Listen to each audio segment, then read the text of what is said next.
Dans cette vidéo, on va faire une page générale sur tout le code qu'on vient de faire et on va le nettoyer pour qu'il soit un peu plus lisible et supprimer un peu tous les console logs et les commentaires inutiles. Voilà, donc moi ce que je fais, c'est que je commence par regarder un peu où sont tous les console logs dans mon fichier a.ts et après je vais regarder ça de manière plus globale.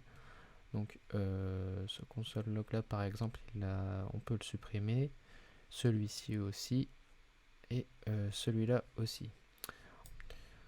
Ensuite, je peux aller faire un tour dans la partie import en haut de mon fichier, voir si j'ai pas des imports inutiles comme celui-ci.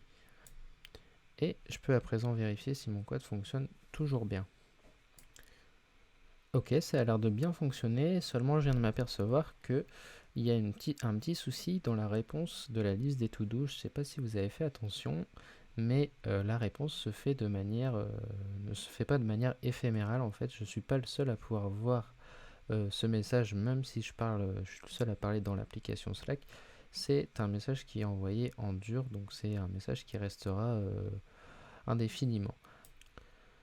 Ce que je vais faire, c'est que je vais remplacer mon paramètre say par mon paramètre respond. Donc là, il sera que, comme ce qui a été dit juste avant, c'est de type éphéméral, alors il va répondre de manière éphémérale. Donc je reteste et je vois bien que ça a bien été pris en compte. Le message qui est envoyé est un message de type éphéméral qui est visible par vous seulement. Je vais apporter aussi le même changement sur la réponse sur le acknowledgement lorsqu'on supprime un to-do qui était de type message tout simple.